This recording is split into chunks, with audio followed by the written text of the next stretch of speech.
Jared Kushner, just watch the look on his face when Steve Witkoff mentions the master plan is very telling. You're not supposed to reveal the master plan. He actually says master. It's like when George H.W. Bush said, "We are implementing a new world order." Yeah, exactly. I'm only asking the question, but how revealing is it to learn that plans to replace Gaza, erstwhile home to 2 million Palestinians, with Mar-a-Lago by the sea, are at least 2 years old? They've made it clear, if Israel deems you a threat, you'll be taken out. TPUSA and their geo-tracking partners continue to herd the sheep down the chute to the slaughterhouse. And lest you think differently, girly dames with coiffed hair and dangling crosses can lead just as many people to the gates of tyranny as any foul-mouthed, blue-haired liberal with a nose ring. Critical thinking, people, where is your critical thinking? Come on, wake up. It can no longer be denied that Britain, like America, is controlled by Zionists, and the police's behaviour towards citizens is Gestapo-like. Thankfully, there are many YouTube channels and podcasters where you can still find truth. But the Israelis have just announced that people like Tucker Carlson and Candace Owens are now legitimate targets for assassination because of the Christian stand they have taken against Israel. These two, like myself, shine the light of Christian truth on the despicable and barbaric treatment of Palestinians in Gaza and the West Bank, whilst the churches are silent. Obviously, my channel views are a fraction of Tucker's and Candace Owens, but I believe my messages are just as important, and hopefully my size will continue to allow me to fly under the surveillance radar. My subscribers are incredible people, many of whom regularly send comments or messages which are so uplifting. People who know or at least sympathize with the real Jesus Christ and realize the fake evangelical Zionists are not his real church. An incredible awakening to this is upon us now, so you need to be ready. Please consider subscribing and at the very least like this video, as this gives more people the opportunity to see it. I will not be doing my usual wrap up in today's video, as these clips speak for themselves, but I have some incredible content coming very soon.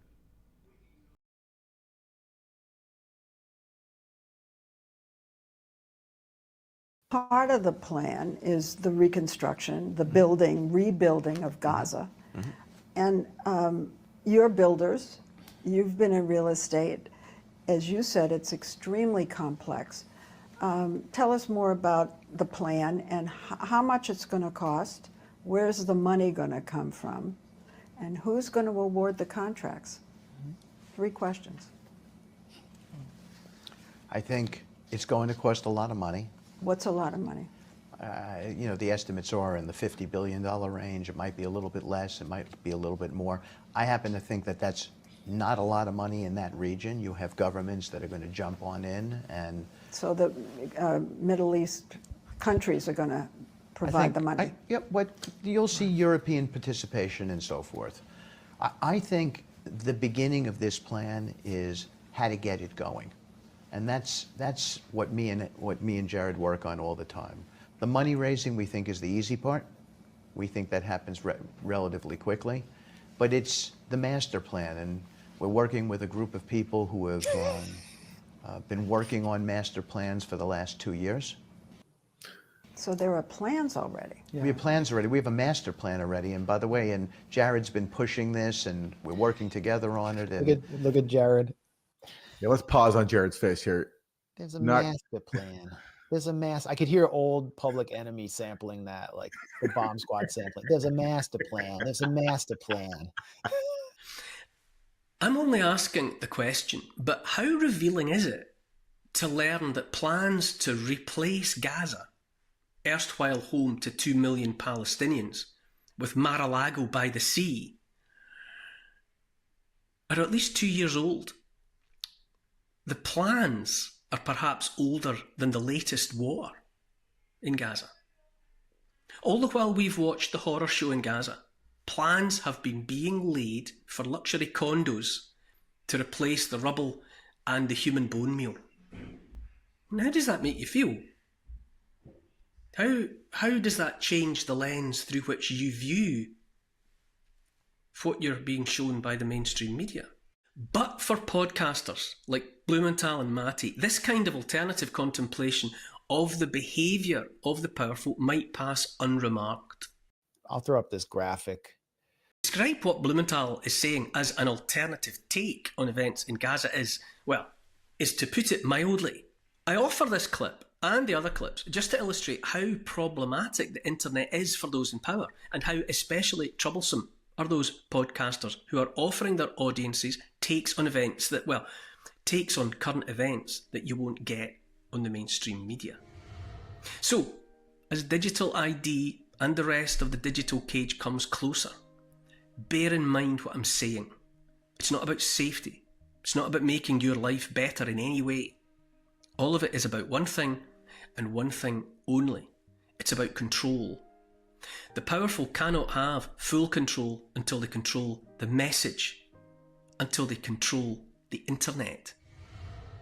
I say, long live the podcasters. Israel has just issued a direct and chilling threat, targeting Candace Owens, Tucker Carlson, and Every Voice, refusing to bend the knee to the FBI's official narrative about Charlie Kirk. They've made it clear, if Israel deems you a threat, you'll be taken out.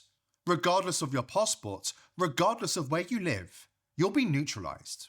And that's not speculation, that's a quote from the Mossad chief himself. And now, it appears the US-based operatives are falling into line.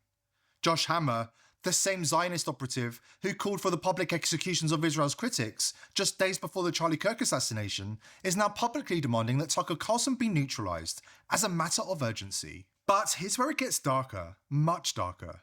Because buried in NASA and CIA documents are references to a contingency plan drafted decades ago, outlining how the first public executions of American dissidents would begin in 2025.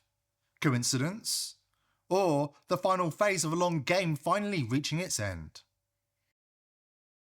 What in the actual hell is really going on here? I mean, are we really not supposed to question this or this? While the technocrats put the finishing touches on the digital surveillance and enslavement grid, which is gearing up to chip, track, trace, manipulate, control, and tax every birth, breath, and movement, TPUSA and their geo-tracking partners continue to herd the sheep down the chute to the slaughterhouse. And lest you think differently, girly dames with coif hair and dangling crosses can lead just as many people to the gates of tyranny as any foul-mouthed, blue-haired liberal with a nose ring. And actually, I kind of think conservatives are better at deceiving people than the liberals. I mean, you know you're really good at propaganda when you can drive people into the open arms of J.D. Palantir Vance. Critical thinking, people, where is your critical thinking? Come on, wake up. Look at all these people. Deceived. He persevered, and look what he left us. Look what he left us with. He didn't leave us empty-handed. He built a machine, and all of you are a part of that. Again, the heartbeat of Turning Point USA. That's what happens when you obey the Lord. Really? I thought what happened when you obeyed the Lord is you turned over the money changers' tables. You weren't benefiting and profiting from merch sales with a dead guy's face on it. I thought what you did when you were a Christian and you had nothing to do with the unfruitful works of darkness, but rather you exposed them. I thought when you were a Christian, you actually became righteous and you exposed the evil deeds of the wicked. You didn't become part of politics, which means you've become a part of the problem. Politics is the problem. It's not the answer to your problem. Politicians are the worst among us. They aren't the best among us. You're not going to change the system. It is geared toward corruption, toward theft, toward murder, toward psychopathy. And all of these people right here, these psychopaths, want you to be on board with that. Yeah, the leftists are the exact same way. The DNC is no different from the RNC, which is no different from Turning Point USA. They're leading all the cattle down the cattle chute. The wolf comes to you in what? In sheep's clothing. That's what this is right here, with the made up faces and the crosses dangling around the necks and the spouting of scripture verses and the Lord told me to do this, so it must be right, right? They come to you in sheep's clothing. In other words, they're deceptive. It's not overt, even though this to me looks like it's really overt. You got a politician on the stage. You got a guy who's financially backed by Palantir, the people who are trying to build the AI technology to lock us into this digital surveillance grid. These people got serious problems, and I think the people who have more serious problems are the ones who view these people as legitimate. A movement like this, it becomes unstoppable. It becomes the revival that it is. And I just want this to be the generation that says, we will not apologize for loving our country first. You're not loving your country first. You're not on the side of any American, period. We will not be silent about our faith. We will not back down when the world tells us to kneel. You've already knelt at the altar of the Zionists. Because we bow only to the King of Kings. Stay sharp, and I will see you in the next video.